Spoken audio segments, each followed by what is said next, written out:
Catherine Murphy, please. Taoiseach, last week at the Public Accounts Committee I raised the issue of the National Broadband Plan, about which there is now significant concerns in relation to how the process to date has been managed and whether or not the awarding of the contract, if we get to that stage, will have been done in the best manner possible and if the state will get the best possible deal. We know that there will have been no competitive tendering for what is one of the largest potential and most lucrative communications infrastructure projects in the country to date. Just last week, the Competition and Consumer Protection Commission was scathing about the potential monopoly within the waste sector, yet here we are in this process with only one bidder. And even that one remaining bidding consortium has changed so fundamentally from the initial bid, it's almost unrecognisable from the entity which first entered the process. We had Air and Zero exit the process while ENET remained on as the leader of the remaining consortium. In July of this year, SSE pulled out of the consortium. ENET replaced SSE with the state-backed Irish Infrastructure Fund. Yet the consortium continued to morph, and just last month it emerged that ENET is no longer leading the consortium but is now a partner alongside other companies including Octavo, formerly known as SiteServe. So ENET, the original bidder, is now only one part of the consortium, which is now led by a private investment firm called Granahan McCourt. Taoiseach, surely you have concerns regarding the process and the substantial changes that have occurred within the bidding process since it was first launched.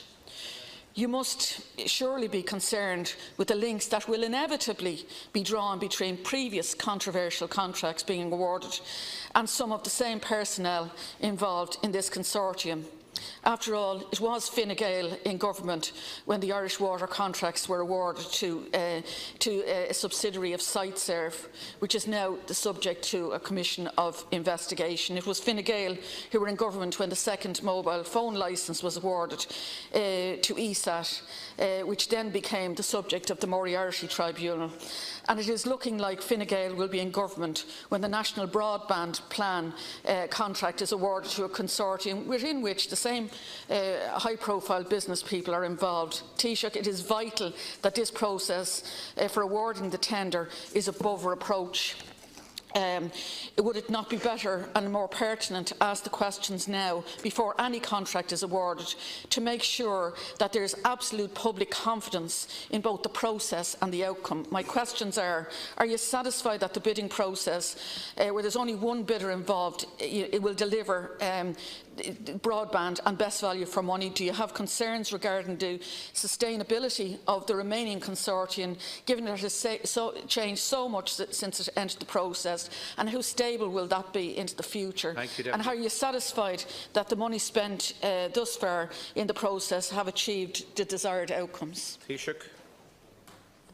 Thank you, Deputy. The National Broadband Plan aims to ensure that every home, every school, every business and every farm in Ireland, no matter how remote, has access to high-speed broadband. Our ambition is to become one of the first countries in the world to be able to do that, to bring high-speed broadband to every home, every business, every farm and every premises in the country. As a project, it's probably the most ambitious project for rural Ireland since rural electrification, and it'll probably be the biggest ever infrastructural investment in rural Ireland. It is a project of that scale, of that enormity and of that importance, and that is why we have to get it right, and we're absolutely determined to get it right. It's not true to say that there was no competitive tendering. There were many bidders. We are now down to one bidder still standing. We would much prefer, of course, if there were more bidders. That is the way markets work. If there are more bidders, you probably get a better price, but we are now down to only one bidder for lots of different reasons. And the Department will carry out due diligence, first to ensure that the consortium is capable of delivering and getting the job done. That's the most important thing. That we get the best price possible, notwithstanding the fact that there is now only one bidder still in the process, and also to make sure that the process is robust and fair, learning from the mistakes of the past and the risk of legal challenges, which of course everyone will want to avoid. In terms of broadband more generally, I think it's important to acknowledge the enormous progress that has been made by this government of Fine Gael and independence since Minister Naughton became Minister. We have seen an expansion of access to high-speed broadband all across the country. It stood at about 52% when this government of Fine Gael and independence came to office. It's now over 70%. It'll be close to 80% by the end of the year. And that has been very much driven by the National Broadband Plan. Commercial investors knowing this was coming and getting in ahead of it and putting that infrastructure in the ground and providing it to homes.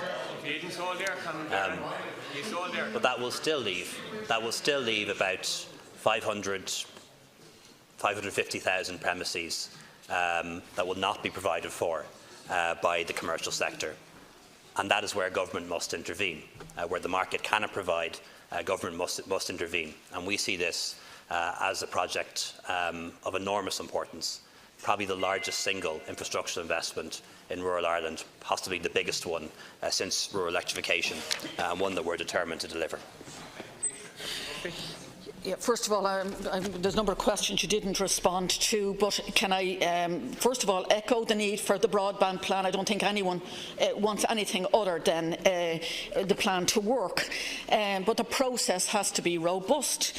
I got a reply to a parliamentary question last November, and when I asked about the procurement process, and it was said it was still competitive because there was 2 strong operators in the telecoms field involved. I got another reply in February said there was still competitive tension because there was 2 strong competitors. There's now one bidder, and that one bidder is completely changed from from when the process commenced. It has been so unstable, and it's morphed into something entirely different. How can you give any guarantees that it will still exist in 6 months' time, or a year's time, or it will deliver? There is so many questions, or there's so many questions in relation to this broadband plan. Care has to be taken that there is public confidence in how the process works, because if the process is faulty, then the outcome is likely to be faulty as well. Taoiseach. Thank you, Deputy Taoiseach, to conclude, please. Yeah, I'm confident that the process has been robust, and I think the Deputy is absolutely right to draw attention to this. It is important that we get this right. This is an enormous investment, an investment that will run for 25 to 30 years. So it is important that we get it right. As I say, I've forgotten the exact term, but it's decide at haste and repent at leisure. But we need to make sure that that this process is robust, and we're confident it is. It is new, it is unprecedented. That is what makes it different to other contracts. This hasn't been done before, this hasn't been done by other countries, and if that in itself brings about an inherent risk, but that's not a good enough reason not to do it. The remaining bidder in the National Broadband Plan put in its final tender to the Department on Tuesday the 19th of September, and over the coming weeks the Department's procurement team will evaluate that submission that was received at that point, and the Minister looks forward to receiving the output from that particular evaluation.